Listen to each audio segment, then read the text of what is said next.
राम राम। भगवान ने हमें जीवन दिया है, हमें उस जीवन का सदुपयोग करना चाहिए, भगवान का सिमरन करना चाहिए। एक राजा था, उसके 3 मंत्री थे। वो तीनों हमेशा महामंत्री बनने की होड़ में लगे रहते और एक दूसरे को नीचा दिखाने के चक्कर में लगे रहते।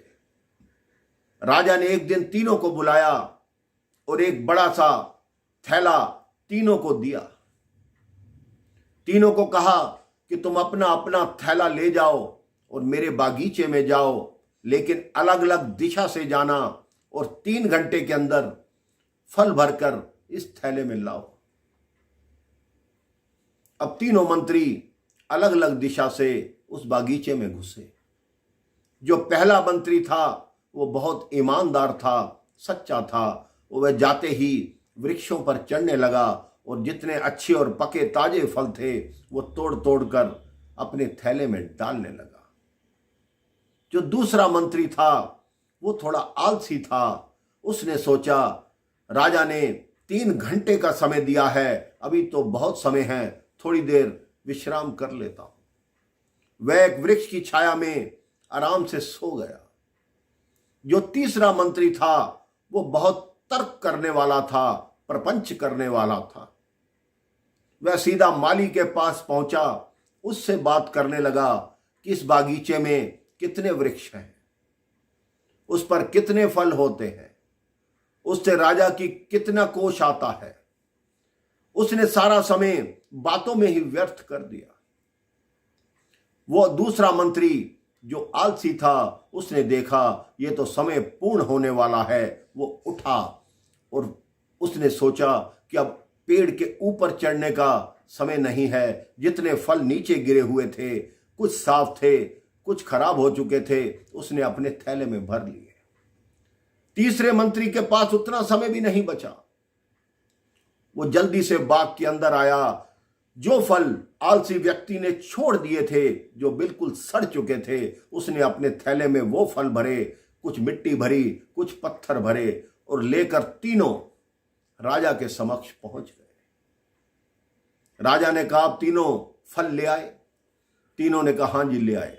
राजा ने चौथे मंत्री को बुलाया और कहा, इन तीनों को अलग अलग जेल में बंद करो और याद रखना, जेल में ये भोजन वही करेंगे जो अपने थैले में भर कर लाए।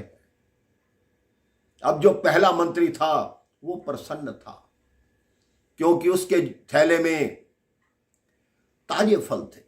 वो 2 फल सुबह खाता, 2 शाम को खाता। उसके कई दिन इसी में निकलने लगे। दूसरा मंत्री था जो आलसी था, उसने कुछ फल ठीक चुने थे, कुछ सड़े हुए थे। अब जो ठीक फल भी थे, जब सड़े हुए की संगत में आए तो वो भी खराब होना शुरू हो गए। 2-3 दिन उसका गुजारा चल गया, लेकिन उसके बाद वो बीमार पड़ गया।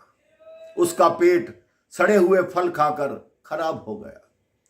तीसरा मंत्री जो बिल्कुल सड़े हुए फल लाया था और बाकी मिट्टी और पत्थर भर कर लाया था, उसने एक दिन उन सड़े हुए फलों से गुजारा किया। दूसरे दिन उसके पास खाने के लिए कुछ भी नहीं था।